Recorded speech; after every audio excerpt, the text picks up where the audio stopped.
Thousands of years ago, power was mostly gained through physical violence and maintained with brute strength. There was little need for subtlety. A king or emperor had to be merciless. Only a select few had power, but no one suffered under this scheme of things more than women. They had no way to compete, no weapon at their disposal that could make a man do what they wanted, politically, socially, or even in the home. Of course, men had one weakness: their insatiable desire for sex. A woman could always toy with this desire, but once she gave in to sex, the man was back in control. And if she withheld sex, he could simply look elsewhere or exert force. What good was a power that was so temporary and frail? Yet women had no choice but to submit to this condition. There were some, though, whose hunger for power was too great, and who, over the years, through much cleverness and creativity, invented a way of turning the dynamic around, creating a more lasting and effective form of power. These women, among them Bathsheba from the Old Testament, Helen of Troy, the Chinese siren Seduce, and the greatest of them all, Cleopatra, invented seduction. First, they would draw a man in with an alluring appearance, designing their makeup and adornment to fashion the image of a goddess come to life. By showing only glimpses of flesh, they would tease a man's imagination, stimulating the desire not just for sex, but for something greater, the chance to possess a fantasy figure. Once they had their victim's interest, these women would lure them away from the masculine world of war and politics and get them to spend time in the feminine world, a world of luxury, spectacle, and pleasure. They might also lead them astray literally, taking them on a journey as Cleopatra lured Julius Caesar on a trip down the Nile. Men would grow hooked on these refined, sensual pleasures. They would fall in love. But then, invariably, the women would turn cold and indifferent, confusing their victims. Just when the men wanted more, they found their pleasures withdrawn. They would be forced into pursuit, trying anything to win back the favors they once had tasted, and growing weak and emotional in the process. Men who had physical force and all the social power, men like King David, the Trojan Paris, Julius Caesar, Mark Antony, King Fu Chai, would find themselves becoming the slave of a woman. In the face of violence and brutality, these women made seduction a sophisticated art, the ultimate form of power and persuasion. They learned to work on the mind first, stimulating fantasies, keeping a man wanting more, creating patterns of hope and despair, the essence of seduction. Their power was not physical, but psychological, not forceful, but indirect and cunning.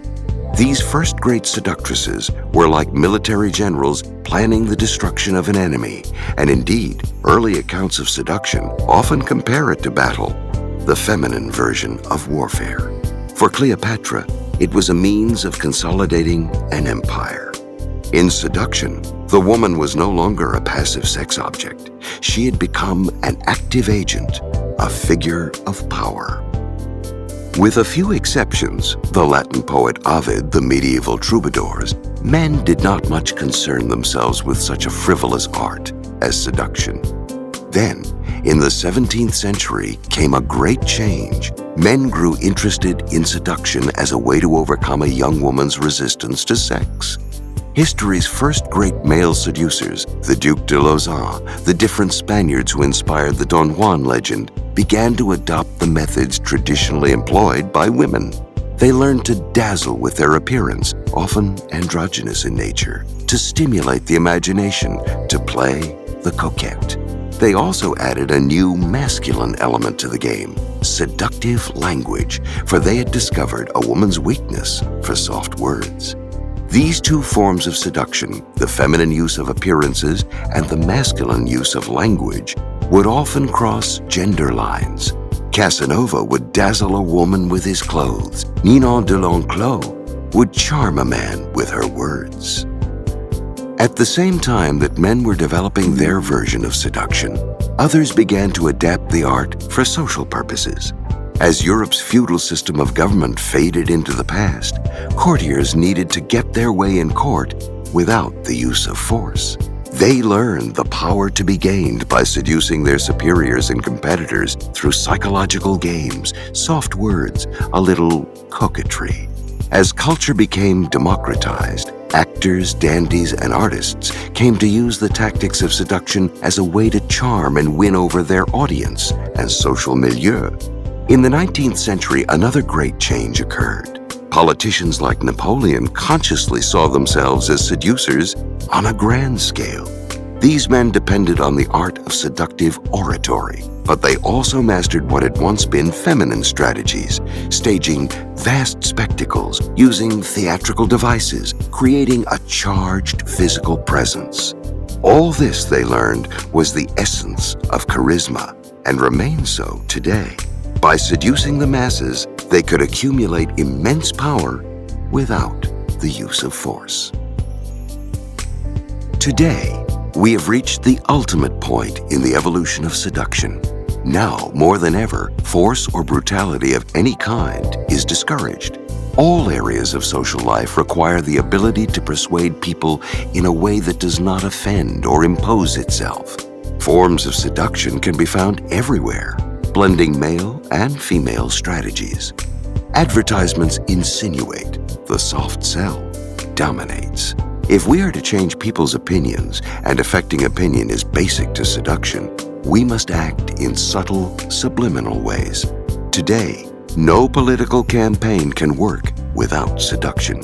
Since the era of John F. Kennedy, political figures are required to have a degree of charisma, a fascinating presence to keep their audience's attention, which is half the battle.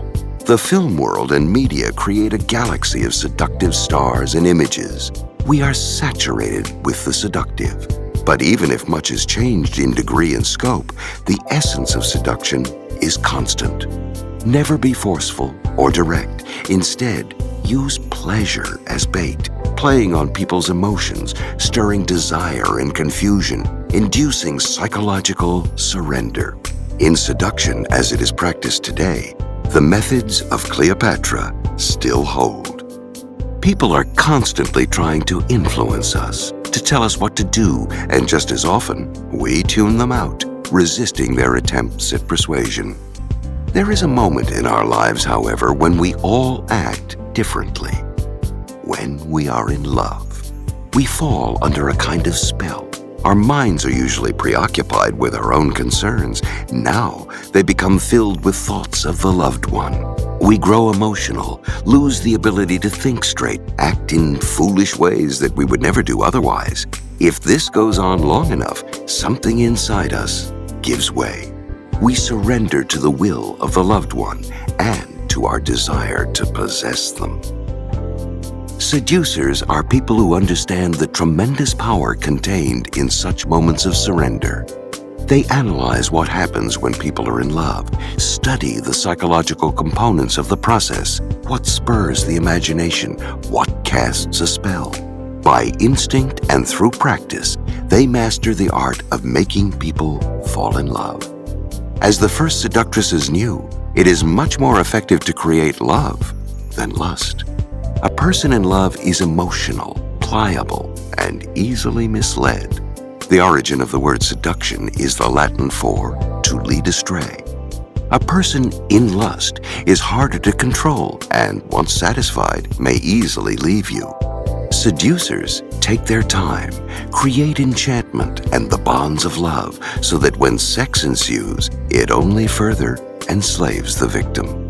Creating love and enchantment becomes the model for all seductions, sexual, social, political. A person in love will surrender. It is pointless to try to argue against such power, to imagine that you are not interested in it or that it is evil and ugly. The harder you try to resist the lure of seduction as an idea, as a form of power, the more you will find yourself fascinated. The reason is simple. Most of us have known the power of having someone fall in love with us. Our actions, gestures, the things we say, all have positive effects on this person. We may not completely understand what we've done right, but this feeling of power is intoxicating. It gives us confidence, which makes us more seductive. We may also experience this in a social or work setting. One day we're in an elevated mood, and people seem more responsive, more charmed by us. These moments of power are fleeting, but they resonate in the memory with great intensity. We want them back. Nobody likes to feel awkward or timid or unable to reach people. The siren call of seduction is irresistible because power is irresistible, and nothing will bring you more power in the modern world than the ability to seduce. Repressing the desire to seduce is a kind of hysterical reaction, revealing your deep-down fascination with the process. You are only making your desires stronger. Someday, they will come to the surface. To have such power does not require a total transformation in your character or any kind of physical improvement in your looks. Seduction is a game of psychology, not beauty, and it is within the grasp of any person to become a master at the game. All that is required is that you look at the world differently, through the eyes of a seducer. A seducer does not turn the power off and on. Every social and personal interaction is seen as a potential seduction. There is never a moment to waste. This is so for several reasons.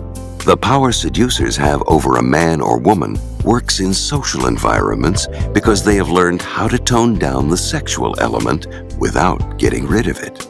We may think that we see through them, but they are so pleasant to be around anyway that it doesn't matter.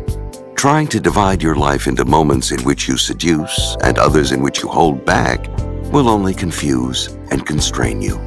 Erotic desire and love lurk beneath the surface of almost every human endeavor. Better to give free rein to your skills than to try to use them only in the bedroom. In fact, the seducer sees the world as his or her bedroom. This attitude creates great seductive momentum, and with each seduction you gain experience and practice. One social or sexual seduction makes the next one easier, your confidence growing and making you more alluring. People are drawn to you in greater numbers as the seducer's aura descends upon you. Seducers have a warrior's outlook on life. They see each person as a kind of walled castle to which they are laying siege. Seduction is a process of penetration, initially penetrating the target's mind, their first point of defense. Once seducers have penetrated the mind, making the target fantasize about them, it is easy to lower resistance and create physical surrender. Seducers do not improvise. They don't leave this process to chance. Like any good general, they plan and strategize, aiming at the target's particular weaknesses. The main obstacle to becoming a seducer is this foolish prejudice we have of seeing love and romance as some kind of sacred, magical realm where things just fall into place, if they're meant to. This might seem romantic and quaint, but it is really just a cover for our laziness. What will seduce a person is the effort we expend on their behalf, showing how much we care, how much they are worth. Leaving things to chance is a recipe for disaster and reveals that we don't take love and romance very seriously. It was the effort Casanova expended, the artfulness he applied to each affair that made him so devilishly seductive. Falling in love is not a matter of magic, but of psychology. Once you understand your target's psychology and strategize to suit it, you will be better able to cast a magical spell. A seducer sees love not as sacred, but as warfare, where all is fair. Seducers are never self-absorbed. Their gaze is directed outward, not inward. When they meet someone, their first move is to get inside that person's skin, to see the world through their eyes. The reasons for this are several. First, self-absorption is a sign of insecurity. It is anti-seductive. Everyone has insecurities, but seducers manage to ignore them, finding therapy for moments of self-doubt by being absorbed in the world. This gives them a buoyant spirit. We want to be around them. Second, getting into someone's skin, imagining what it is like to be them, helps the seducer gather valuable information, learn what makes that person tick, what will make them lose their ability to think straight and fall into a trap. Armed with such information, they can provide focused and individualized attention, a rare commodity in a world in which most people see us only from behind the screen of their own prejudices. Getting into the target's skin is the first important tactical move in the war of penetration. Seducers see themselves as providers of pleasure, like bees that gather pollen from some flowers and deliver it to others. As children, we mostly devoted our lives to play and pleasure. Adults often have feelings of being cut off from this paradise, of being weighed down by responsibilities. The seducer knows that people are waiting for pleasure. They never get enough of it from friends and lovers, and they can't get it by themselves. A person who enters their lives offering adventure and romance can't be resisted. Pleasure is a feeling of being taken past our limits, of being overwhelmed by another person, by an experience. People are dying to be overwhelmed, to let go of their usual stubbornness. Sometimes their resistance to us is a way of saying, "Please seduce me." Seducers know that the possibility of pleasure will make a person follow them, and the experience of it will make someone open up, weak to the touch. They also train themselves to be sensitive to pleasure, knowing that feeling pleasure themselves will make it that much easier for them to infect the people around them. A seducer sees all of life as a theater, everyone an actor. Most people feel they have constricted roles in life, which makes them unhappy. Seducers, on the other hand, can be anyone and can assume many roles. The archetype here is the god Zeus, insatiable seducer of young maidens, whose main weapon was the ability to assume the form of whatever person or animal would appeal most to his victim. Seducers take pleasure in performing and are not weighed down by their identity or by some need to be themselves or to be natural. This freedom of theirs, this fluidity in body and spirit, is what makes them attractive. What people lack in life is not more reality, but illusion, fantasy, play. The clothes that seducers wear, the places they take you to, their words and actions are slightly heightened, not overly theatrical, but with a delightful edge of unreality, as if the two of you were living out a piece of fiction or were characters in a film. Seduction is a kind of theater in real life, the meeting of illusion and reality. Finally, seducers are completely amoral in their approach to life. It is all a game, an arena for play. Knowing that the moralists, the crabbed, repressed types who croak about the evils of the seducer, secretly envy their power, they don't concern themselves with other people's opinions. They don't deal in moral judgments. Nothing could be less seductive. Everything is pliant, fluid, like life itself. Seduction is a form of deception, but people want to be led astray. They yearn to be seduced. If they didn't, seducers wouldn't find so many willing victims. Get rid of any moralizing tendencies. Adopt the seducer's playful philosophy, and you will find the rest of the process easy and natural. The Art of Seduction is designed to arm you with weapons of persuasion and charm so that those around you will slowly lose their ability to resist without knowing how or why it has happened. It is an art of war for delicate times. Every seduction has two elements that you must analyze and understand. First, yourself and what is seductive about you. And second, your target and the actions that will penetrate their defenses and create surrender. The two sides are equally important. If you strategize without paying attention to the parts of your character that draw people to you, you will be seen as a mechanical seducer, slimy and manipulative. If you rely on your seductive personality without paying attention to the other person, you will make terrible mistakes and limit your potential. Finally, the spirit that will make you a consummate seducer is the spirit in which you should listen to this program. The French writer Denis Diderot once wrote, I give my mind the liberty to follow the first wise or foolish idea that presents itself, just as in the Avenue du Foie, our dissolute youths follow close on the heels of some strumpet, then leave her to pursue another, attacking all of them and attaching themselves to none. My thoughts are my strumpets. He meant that he let himself be seduced by ideas, following whichever one caught his fancy until a better one came along, his thoughts infused with a kind of sexual excitement. Once you enter this program, do as Diderot advised. Let yourself be lured by the stories and ideas, your mind open and your thoughts fluid. Slowly, you will begin to see everything as a seduction, including the way you think and how you look at the world. Part 1. The Seductive Character. We all have the power of attraction, the ability to draw people in and hold them in our thrall. Far from all of us, though, are aware of this inner potential, and we imagine attractiveness instead as a near mystical trait that a select few are born with and the rest will never command. Yet all we need to do to realize our potential is understand what it is in a person's character that naturally excites people and develop these latent qualities within us. Successful seductions rarely begin with an obvious maneuver or strategic device. That is certain to arouse suspicion.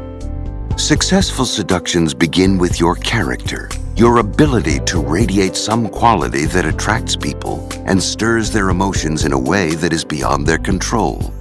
Hypnotized by your seductive character, your victims will not notice your subsequent manipulations.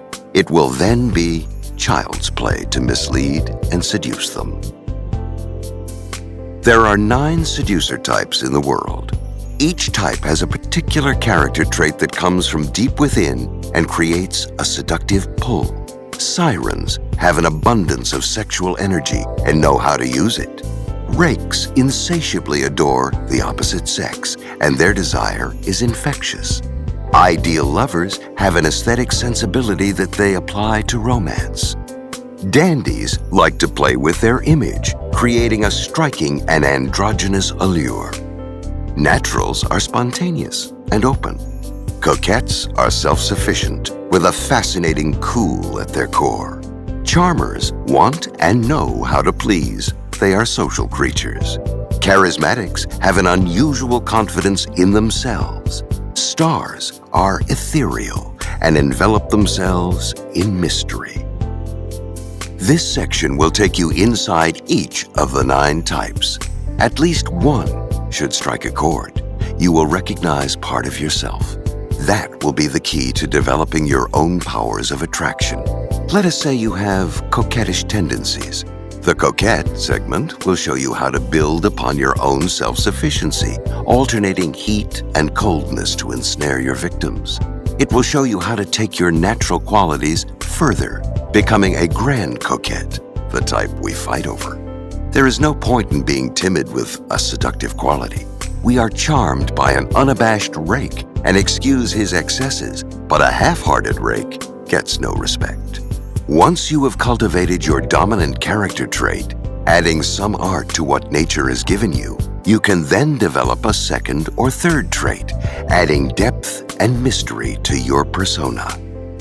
Think of the 9 types as shadows, silhouettes. Only by stepping into one of them and letting it grow inside you can you begin to develop the seductive character that will bring you limitless power. The Siren. The Siren is the most ancient seductress of them all. Her prototype is the goddess Aphrodite. It is her nature to have a mythic quality about her. But do not imagine she is a thing of the past or of legend and history. She represents a powerful male fantasy of a highly sexual, supremely confident, alluring female offering endless pleasure and a bit of danger. In today's world, this fantasy can only appeal the more strongly to the male psyche. For now more than ever, he lives in a world that circumscribes his aggressive instincts by making everything safe and secure, a world that offers less chance for adventure and risk than ever before. In the past, a man had some outlets for these drives: warfare, the high seas, political intrigue. In the sexual realm, courtesans and mistresses were practically a social institution and offered him the variety and the chase that he craved. Without any outlets, his drives turn inward and gnaw at him, becoming all the more volatile for being repressed.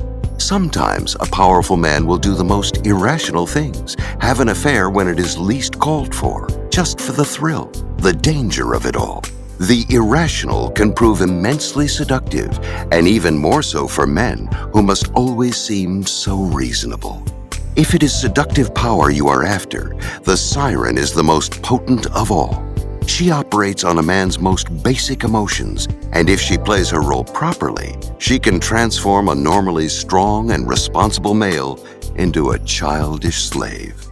The siren operates well on the rigid masculine type, the soldier or hero, just as Cleopatra overwhelmed Mark Antony and Marilyn Monroe Joe DiMaggio. But never imagine that these are the only types the siren can affect.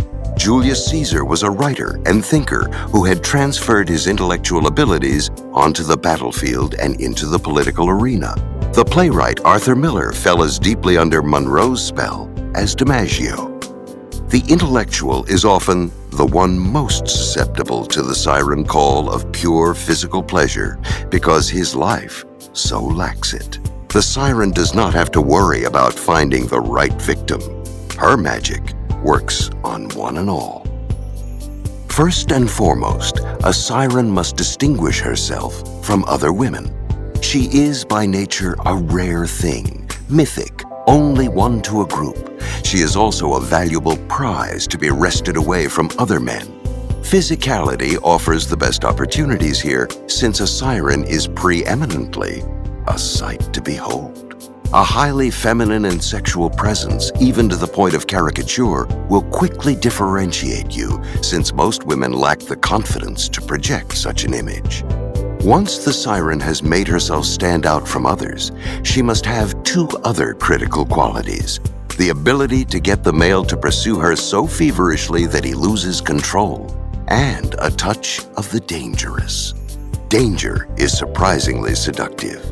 To get the male to pursue you is relatively simple. A highly sexual presence will do this quite well. But you must not resemble a courtesan or whore whom the male may pursue only to quickly lose interest in her. Instead, you are slightly elusive and distant, a fantasy come to life. During the Renaissance, the great sirens would act and look like Grecian goddesses, the fantasy of the day. Today, you might model yourself on a film goddess, anything that seems larger than life, even awe-inspiring. These qualities will make a man chase you vehemently, and the more he chases, the more he will feel that he is acting on his own initiative. This is an excellent way of disguising how deeply you are manipulating him. The notion of danger, challenge, sometimes death, might seem outdated, but danger is critical in seduction.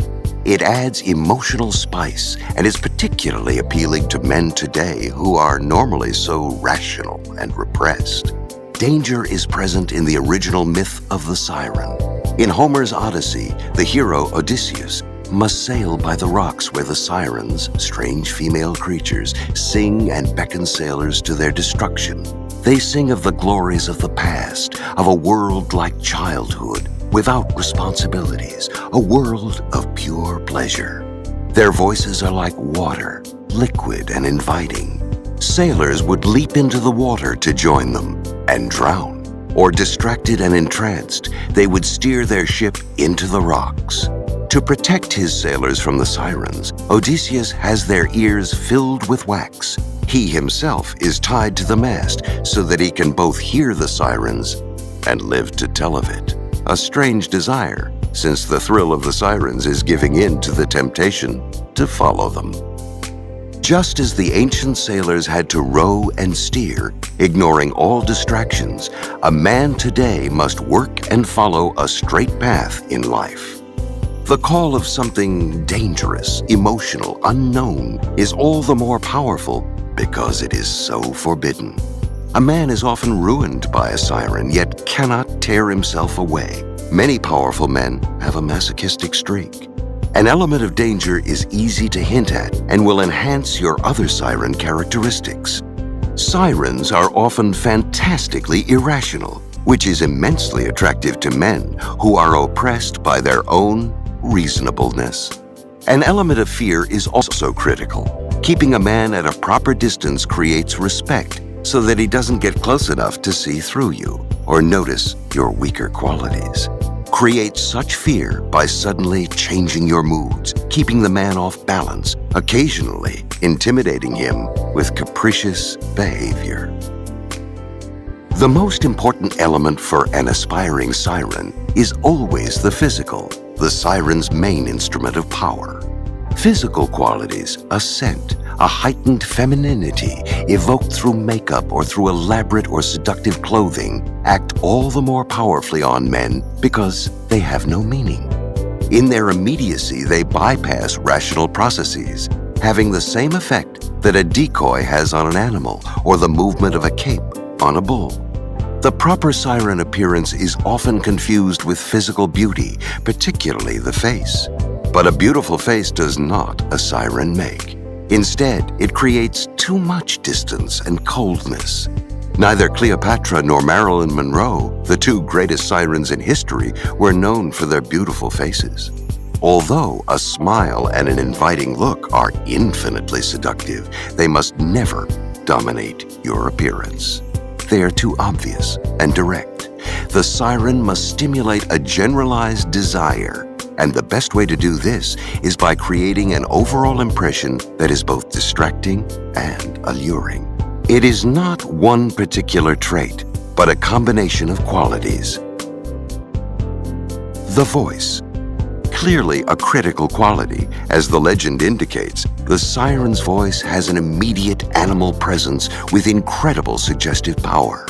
Perhaps that power is regressive, recalling the ability of the mother's voice to calm or excite her child even before the child understood what she was saying.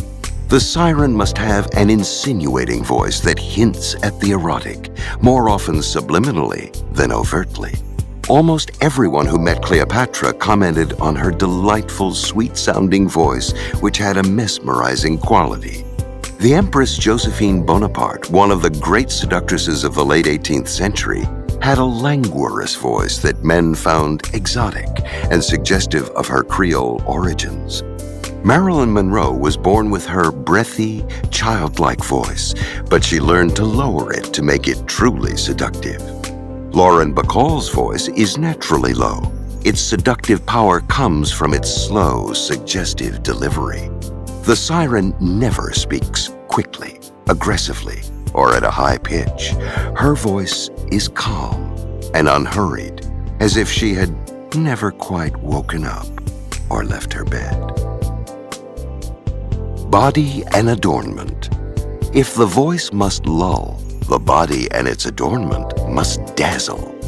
It is with her clothes that the siren aims to create the goddess effect that Baudelaire described in his essay In Praise of Makeup.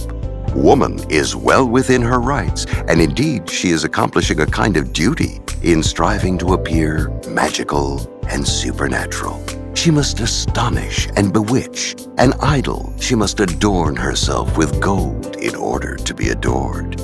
She must borrow from all of the arts in order to raise herself above nature, the better to subjugate hearts and stir souls. The key? Everything must dazzle, but must also be harmonious so that no single ornament draws attention. Your presence must be charged, larger than life, a fantasy come true. Ornament is used to cast a spell and distract. The siren can also use clothing to hint at the sexual, at times overtly, but more often by suggesting it rather than screaming it. That would make you seem manipulative. Related to this is the notion of selective disclosure, the revealing of only a part of the body, but a part that will excite and stir the imagination. In the late 16th century, Marguerite de Valois, the infamous daughter of Queen Catherine de' Medici of France, was one of the first women ever to incorporate décolletage in her wardrobe. simply because she had the most beautiful breasts in the realm. For Josephine Bonaparte, it was her arms, which she carefully always left bare. Movement and demeanor. The siren moves gracefully and unhurriedly. The proper gestures, movement, and demeanor for a siren are like the proper voice. They hint at something exciting, stirring desire without being obvious. Your air must be languorous, as if you had all the time in the world for love and pleasure. Your gestures must have a certain ambiguity, suggesting something both innocent and erotic. Anything that cannot immediately be understood is supremely seductive, and all the more so if it permeates your manner. The rake. The rake teaches us a simple lesson. Intense desire has a distracting power on a woman, just as the siren's physical presence does on a man. A woman is often defensive and can sense insincerity or calculation. But if she feels consumed by your attentions and is confident you will do anything for her, she will notice nothing else about you or will find a way to forgive your indiscretions. This is the perfect cover for a seducer. The key is to show no hesitation, to abandon all restraint, to let yourself go, to show that you can't control yourself and are fundamentally weak. Don't worry about inspiring mistrust. As long as you are the slave to her charms, she will not think of the aftermath. At first, it may seem strange that a man who is clearly dishonest, disloyal, and has no interest in marriage would have any appeal to a woman. But throughout all of history and in all cultures, this type has had a fatal effect. What the rake offers is what society normally does not allow women: an affair of pure pleasure, an exciting brush with danger. A woman is often deeply oppressed by the role she is expected to play. She is supposed to be the tender, civilizing force in society and to want commitment and lifelong loyalty. But often her marriages and relationships give her not romance and devotion, but routine and an endlessly distracted mate. It remains an abiding female fantasy to meet a man who gives totally of himself, who lives for her, even if only for a while. This dark, repressed side of female desire found expression in the legend of Don Juan. At first, the legend was a male fantasy, the adventurous knight who could have any woman he wanted. But in the 17th and 18th centuries, Don Juan slowly evolved from the masculine adventurer to a more feminized version, a man who lived only for women. This evolution came from women's interest in the story and was a result of their frustrated desires.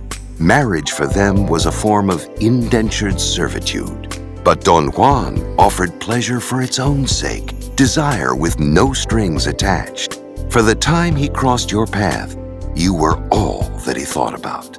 His desire for you was so powerful that he gave you no time to think or to worry about the consequences. He would come in the night, give you an unforgettable moment, and then vanish.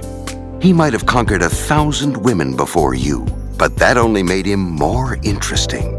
Better to be abandoned than undesired by such a man. The great seducers do not offer the mild pleasures that society condones. They touch a person's unconscious, those repressed desires that cry out for liberation. Don't imagine that women are the tender creatures that some people would like them to be. Like men, they are deeply attracted to the forbidden, the dangerous, even the slightly evil. Don Juan ends by going to hell, and the word rake comes from rake hell, a man who rakes the coals of hell.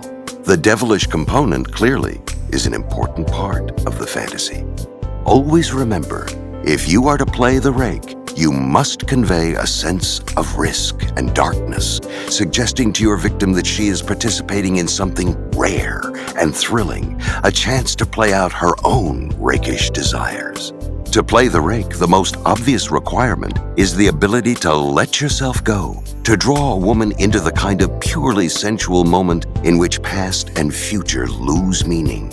You must be able to abandon yourself to the moment. An added benefit of this quality is that it makes you seem unable to control yourself, a display of weakness that a woman enjoys. By abandoning yourself to the seduced, you make them feel that you exist for them alone, a feeling reflecting a truth, though a temporary one. Of the hundreds of women that Pablo Picasso, consummate rake, seduced over the years, most of them had the feeling that they were the only one he truly loved. The rake never worries about a woman's resistance to him, or for that matter, about any other obstacle in his path, a husband, a physical barrier. Resistance is only the spur to his desire, inflaming him all the more. When Picasso was seducing Françoise Gillot, in fact, he begged her to resist. He needed resistance to add to the thrill.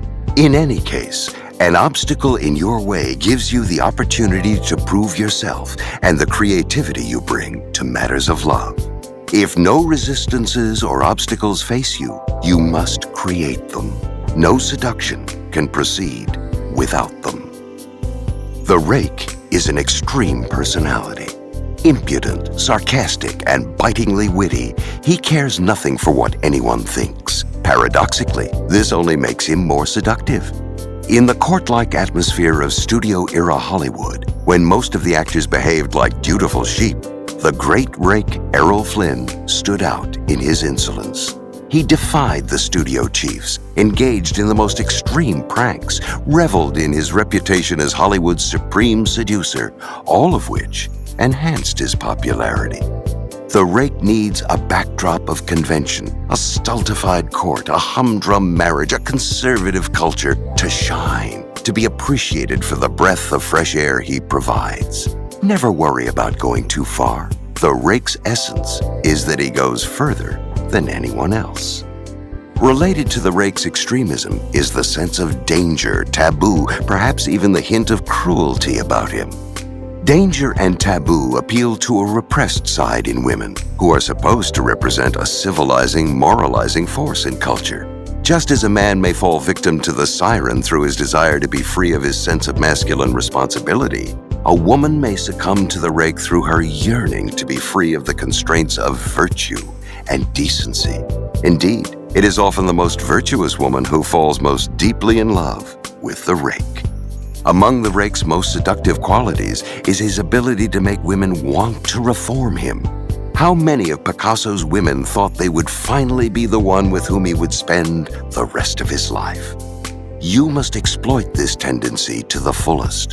When caught red-handed in rakishness, fall back on your weakness, your desire to change, and your inability to do so. With so many women at your feet, what can you do?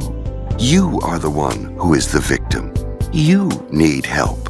Women will jump at this opportunity. They are uncommonly indulgent of the rake, for he is such a pleasant, dashing figure. The desire to reform him disguises the true nature of their desire, the secret thrill they get from him. When President Bill Clinton was clearly caught as a rake, it was women who rushed to his defense, finding every possible excuse for him. The fact that the rake is so devoted to women in his own strange way makes him lovable and seductive to them. Finally, a rake's greatest asset is his reputation. Never downplay your bad name or seem to apologize for it. Instead, embrace it, enhance it. It is what draws women to you. There are several things you must be known for: your irresistible attractiveness to women, your uncontrollable devotion to pleasure. This will make you seem weak, but also exciting to be around. Your disdain for convention, a rebellious streak that makes you seem dangerous. This last element can be slightly hidden. On the surface, be polite and civil, while letting it be known that behind the scenes, you are incorrigible. A woman may feel ambivalent about President Clinton's reputation, but beneath that ambivalence is an underlying interest. Do not leave your reputation to chance or gossip. It is your life's artwork, and you must craft it, hone it, and display it with the care of an artist. The ideal lover. The ideal lover is rare in the modern world, for the role takes effort. You will have to focus intensely on the other person, fathom what she is missing, what he is disappointed by. People will often reveal this in subtle ways, through gesture, tone of voice, a look in the eye. By seeming to be what they lack, you will fit their ideal. Each of us carries inside of us an ideal, either of what we would like to become or of what we want another person to be for us. This ideal goes back to our earliest years, to what we once felt was missing in our lives, what others did not give us, what we could not give to ourselves. Maybe we were smothered in comfort and we long for danger and rebellion. If we want danger but it frightens us, perhaps we look for someone who seems at home with it. Or perhaps our ideal is more elevated. We want to be more creative, nobler, and kinder than we ever managed to be. Our ideal is something we feel is missing inside us.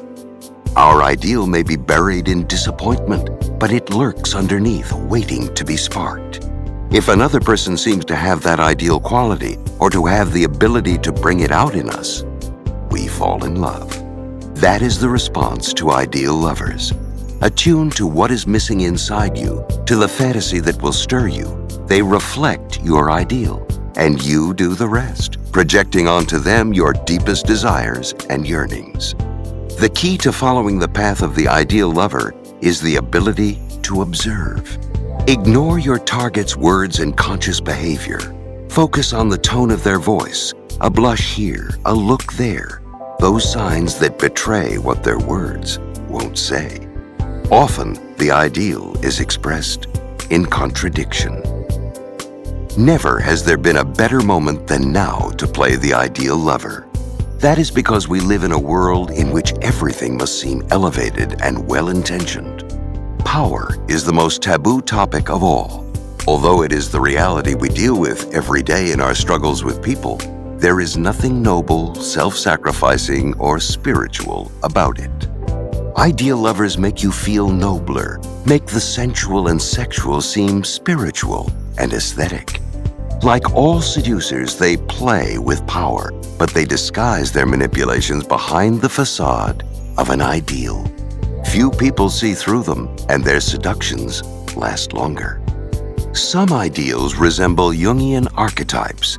They go back a long way in our culture, and their hold is almost unconscious. One such dream is that of the chivalrous knight. In the courtly love tradition of the Middle Ages, a troubadour knight would find a lady, almost always a married one, and would serve as her vassal. He would go through terrible trials on her behalf, undertake dangerous pilgrimages in her name, suffer awful tortures to prove his love. This could include bodily mutilation, such as tearing off of fingernails, the cutting of an ear, etc.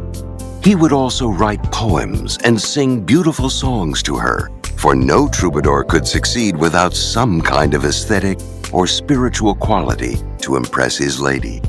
The key to the archetype is a sense of absolute devotion. A man who will not let matters of warfare, glory, or money intrude into the fantasy of courtship has limitless power.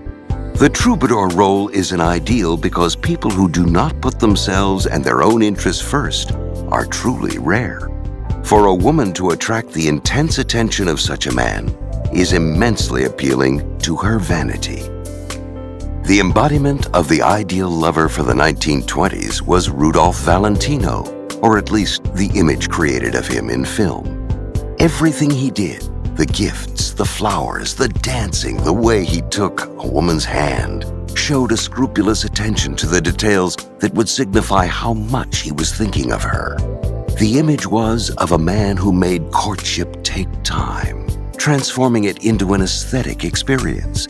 Men hated Valentino because women now expected them to match the ideal of patience and attentiveness that he represented.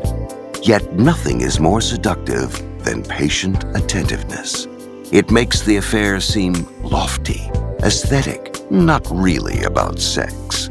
The power of a Valentino, particularly nowadays, is that people like this are so rare. The art of playing to a woman's ideal has almost disappeared. which only makes it that much more alluring.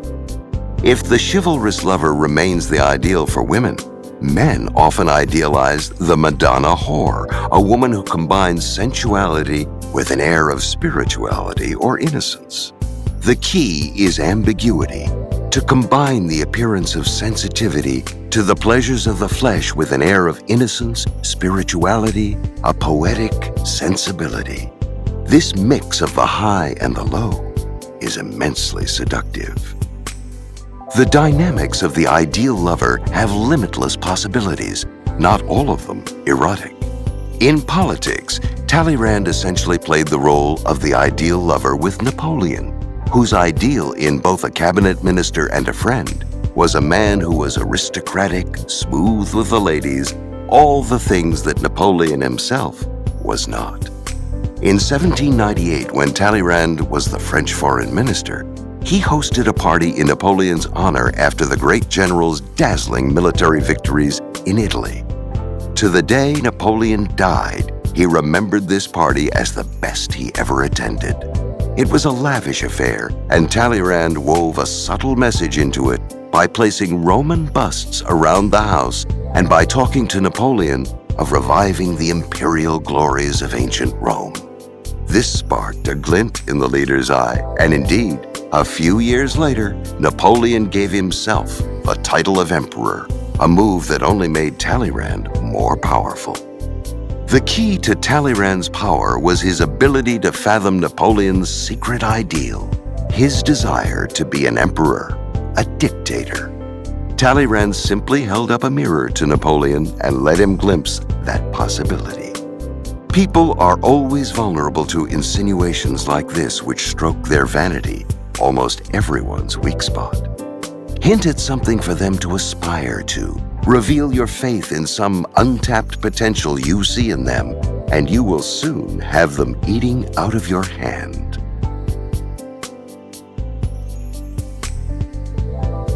The dandy. Seduction was and will always remain the female form of power and warfare. It was originally the antidote to rape and violence. The man who uses this form of power on a woman is in essence turning the game around, employing feminine weapons against her. Without losing his masculine identity, the more subtly feminine he becomes, the more effective the seduction. Do not be one of those who believe that what is most seductive is being devastatingly masculine. The feminine dandy has a much more sinister effect. He lures the woman in with exactly what she wants, a familiar, pleasing, graceful presence. Mirroring feminine psychology, he displays attention to his appearance, sensitivity to detail, a slight coquettishness, but also a hint of male cruelty. Women are narcissists in love with the charms of their own sex. By showing them feminine charm, a man can mesmerize and disarm them, leaving them vulnerable to a bold, masculine move. The feminine dandy can seduce on a mass scale. No single woman really possesses him. He is too elusive, but all can fantasize about doing so. The key is ambiguity. Your sexuality is decidedly heterosexual, but your body and psychology float delightfully back and forth between the two poles. The masculine dandy succeeds by reversing the normal pattern of male superiority in matters of love and seduction. A man's apparent independence, his capacity for detachment, often seems to give him the upper hand in the dynamic between men and women. A purely feminine woman will arouse desire, but is always vulnerable to the man's capricious loss of interest. A purely masculine woman, on the other hand, will not arouse that interest at all. Follow the path of the masculine dandy, however, and you will neutralize all a man's powers. Never give completely of yourself. While you are passionate and sexual, always retain an air of independence and self-possession. You might move on to the next man, or so he will think. You have other more important matters to concern yourself with, such as your work. Men do not know how to fight women who use their own weapons against them. They are intrigued, aroused, and disarmed. Few men can resist the taboo pleasures offered up to them by the masculine dandy. Many of us today imagine that sexual freedom has progressed in recent years, that everything has changed for better or worse. This is mostly an illusion. A reading of history reveals periods of licentiousness: Imperial Rome, late 17th century England, the floating world of 18th century Japan, far in excess of what we are currently experiencing. Gender roles are certainly changing, but they have changed before. Society is in a state of constant flux, but there is something that does not change. The vast majority of people conform to whatever is normal for the time. They play the role allotted to them. Conformity is a constant because humans are social creatures who are always imitating one another. At certain points in history, it may be fashionable to be different and rebellious, but if a lot of people are playing that role, there is nothing different or rebellious about it. We should never complain about most people's slavish conformity, however, for it offers untold possibilities of power and seduction to those who are up for a few risks. Dandies have existed in all ages and cultures. Alcibiades in ancient Greece, Korechika in late 10th century Japan, and wherever they have gone, they have thrived on the conformist role-playing of others. The dandy displays a true and radical difference from other people, a difference of appearance and manner. Since most of us are secretly oppressed by our lack of freedom, we are drawn to those who are more fluid and flaunt their difference. Dandies seduce socially as well as sexually. Groups form around them. Their style is wildly imitated. An entire court or crowd will fall in love with them. In adapting the dandy character for your own purposes, remember that the dandy is by nature a rare and beautiful flower. Be different in ways that are both striking and aesthetic, never vulgar. Poke fun at current trends and styles. Go in a novel direction and be supremely uninterested in what anyone else is doing. Most people are insecure. They will wonder what you are up to, and slowly they will come to admire and imitate you because you express yourself with total confidence. The dandy has traditionally been defined by clothing, and certainly most dandies create a unique visual style. Beau Brummel, the most famous dandy of all, would spend hours on his toilette, particularly the inimitably styled knot in his necktie, for which he was famous throughout the early 19th century England. But a dandy style cannot be obvious, for dandies are subtle and never try hard for attention. Attention comes to them. The person whose clothes are flagrantly different has little imagination or taste. Dandies show their difference in the little touches that mark their disdain for convention. Théophile Gautier's red vest, Oscar Wilde's green velvet suit, Andy Warhol's silver wigs. The great English Prime Minister Benjamin Disraeli had two magnificent canes, one for morning, one for evening. At noon, he would change canes no matter where he was. The female dandy works similarly. She may adopt male clothing, say, but if she does, a touch here or there will set her truly apart. Remember, there must be a reference point. If your visual style is totally unfamiliar, people will think you at best an obvious attention getter, at worst, crazy. Instead, create your own fashion sense by adapting and altering prevailing styles to make yourself an object of fascination. Do this right, and you will be wildly imitated. The Count d'Orsay, a great London dandy of the 1830s and 40s, was closely watched by fashionable people. One day, caught in a sudden London rainstorm, he bought a paltruck, a kind of heavy hooded duffel coat off the back of a Dutch sailor. The paltruck immediately became the coat to wear. Having people imitate you, of course, is a sign of your powers of seduction. The nonconformity of dandies, however, goes far beyond appearances. It is an attitude toward life that sets them apart. Adopt that attitude and a circle of followers will form around you. Dandies are supremely impudent. They don't give a damn about other people and never try to please.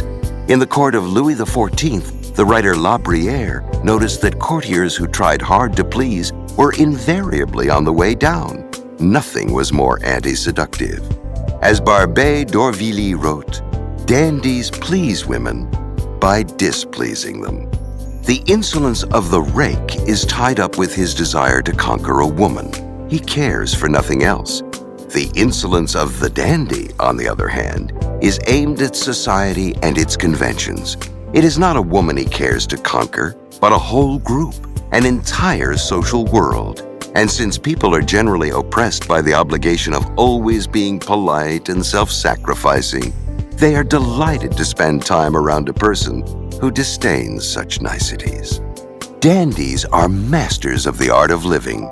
They live for pleasure, not for work. They surround themselves with beautiful objects and eat and drink with the same relish they show for their clothes. This was how the great Roman writer Petronius, author of the Satyricon, was able to seduce the Emperor Nero. Unlike the dull Seneca, the great Stoic thinker and Nero's tutor, Petronius knew how to make every detail of life a grand aesthetic adventure, from a feast to a simple conversation. This is not an attitude you should impose on those around you. You can't make yourself a nuisance, but if you simply seem socially confident and sure of your taste, people will be drawn to you. The key is to make everything an aesthetic choice. Your ability to alleviate boredom by making life an art will make your company highly prized. The opposite sex is a strange country we can never know, and this excites us, creates the proper sexual tension, but it is also a source of annoyance and frustration. Men do not understand how women think, and vice versa. Each tries to make the other act more like a member of their own sex. Dandies may never try to please, but in this one area, they have a pleasing effect. By adopting psychological traits of the opposite sex, they appeal to our inherent narcissism. This kind of mental transvestism, the ability to enter the spirit of the opposite sex, adapt to their way of thinking, mirror their tastes and attitudes, can be a key element in seduction. It is a way of mesmerizing your victim. According to Freud, the human libido is essentially bisexual. Most people are in some way attracted to people of their own sex, but social constraints, varying with culture and historical period, repress these impulses. The dandy represents a release from such constraints. In several of Shakespeare's plays, a young girl, back then the female roles in the theater were actually played by male actors, has to go into disguise and dresses up as a boy, eliciting all kinds of sexual interest from men, who are later delighted to find out that the boy is actually a girl. Think, for example, of Rosalind in As You Like It. Entertainers such as Josephine Baker and Marlene Dietrich would dress up as men in their acts, making themselves wildly popular among men. Meanwhile, the slightly feminized male, the pretty boy, has always been seductive to women. Valentino embodied this quality. Elvis Presley had feminine features, the face, the hips, wore frilly pink shirts and eye makeup, and attracted the attention of women early on. The filmmaker Kenneth Anger said of Mick Jagger that it was a bisexual charm which constituted an important part of the attraction he had over young girls and which acted upon their unconscious.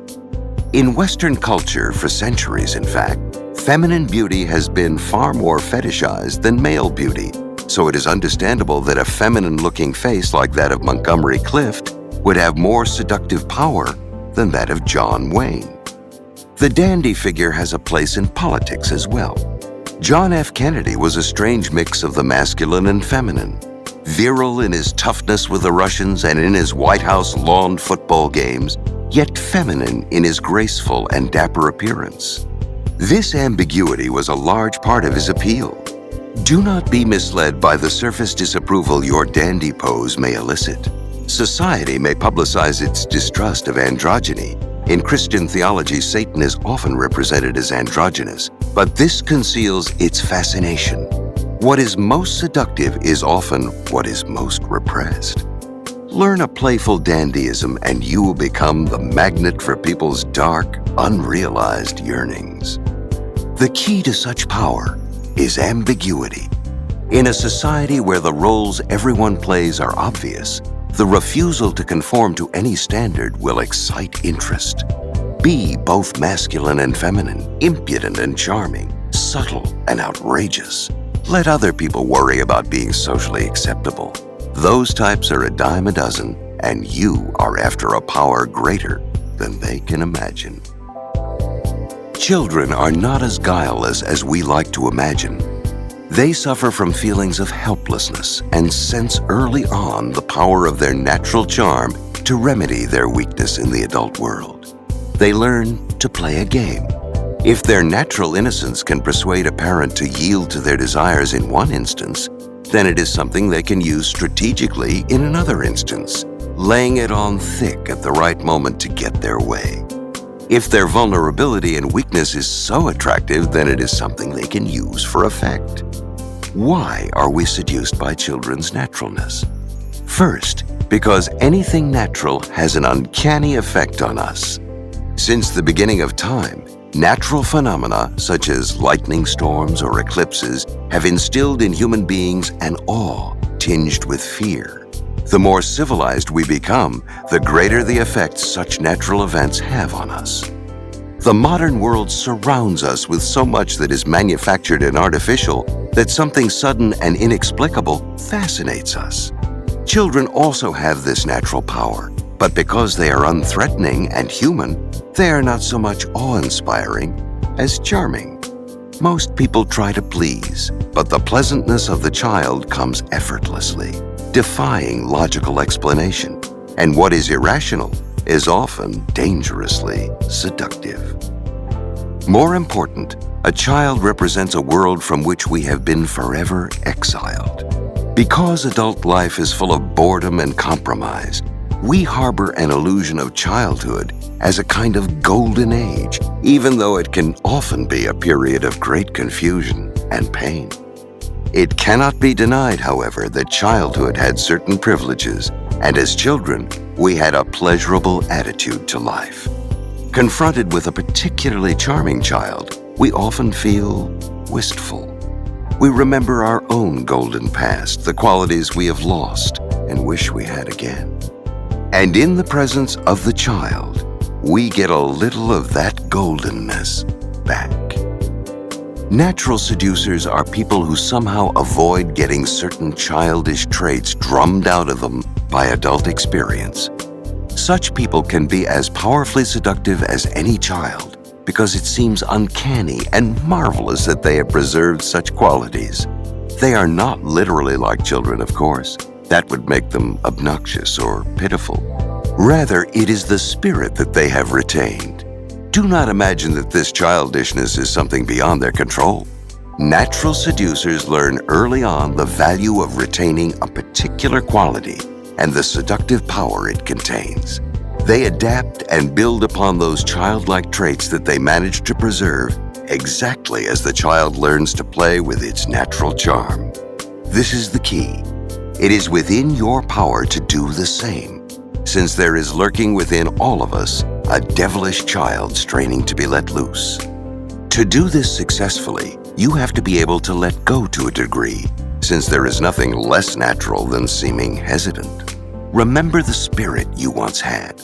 Let it return without self-consciousness.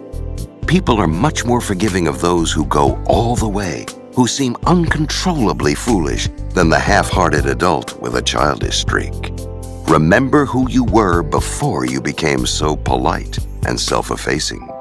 To assume the role of the natural, mentally position yourself in any relationship as the child, the younger one. The following are the main types of the adult natural. Keep in mind that the greatest natural seducers are often a blend of more than one of these qualities. The innocent. The primary qualities of innocence are weakness and misunderstanding of the world.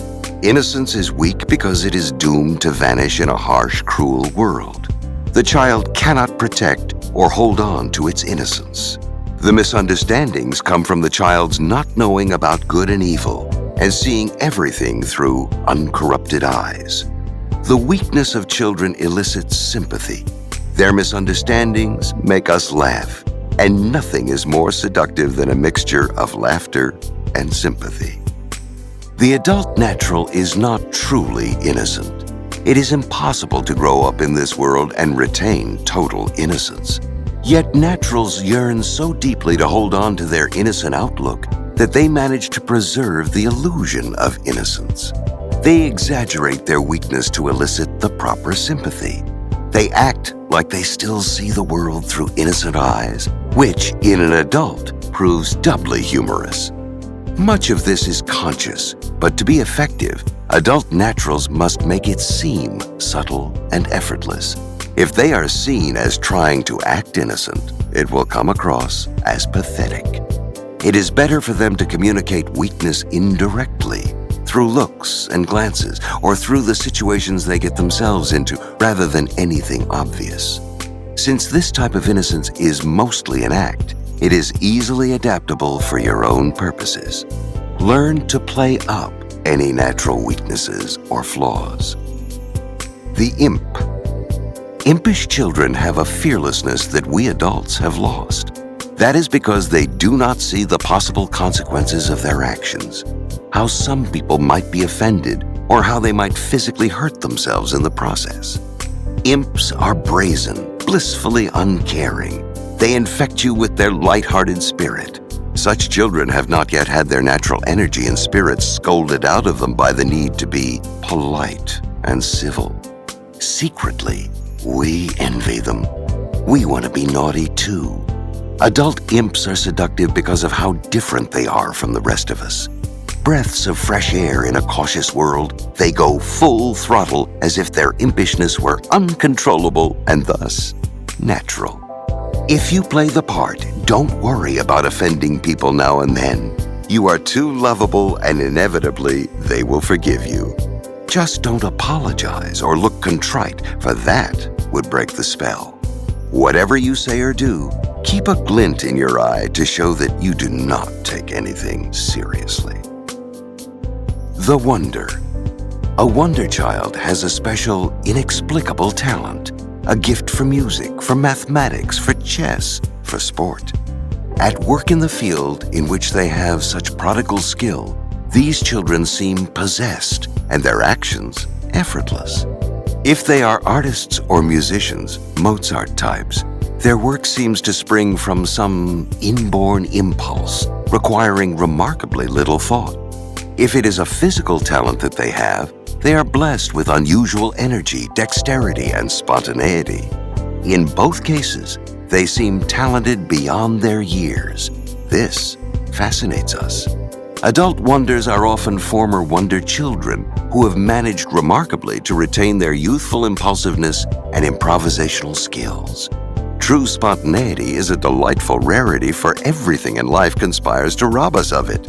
We have to learn to act carefully and deliberately, to think about how we look in other people's eyes. To play the wonder, you need some skill that seems easy and natural, along with the ability to improvise. If in fact your skill takes practice, you must hide this and learn to make your work appear effortless. The more you hide the sweat behind what you do, the more natural and seductive it will appear. The undefensive lover. As people get older, they protect themselves against painful experiences by closing themselves off. The price for this is that they grow rigid, physically and mentally.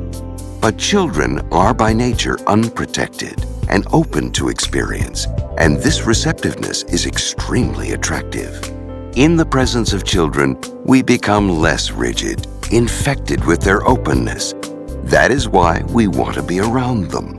Undefensive lovers have somehow circumvented the self-protective process, retaining the playful, receptive spirit of the child. They often manifest this spirit physically. They are graceful and seem to age less rapidly than other people. Of all the natural's character qualities, this one is the most useful.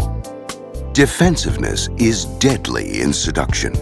Act defensive, and you'll bring out defensiveness in other people. The undefensive lover, on the other hand, lowers the inhibitions of his or her target, a critical part of seduction. It is important to learn to not react defensively. Bend instead of resist. Be open to influence from others, and they will more easily fall under your spell.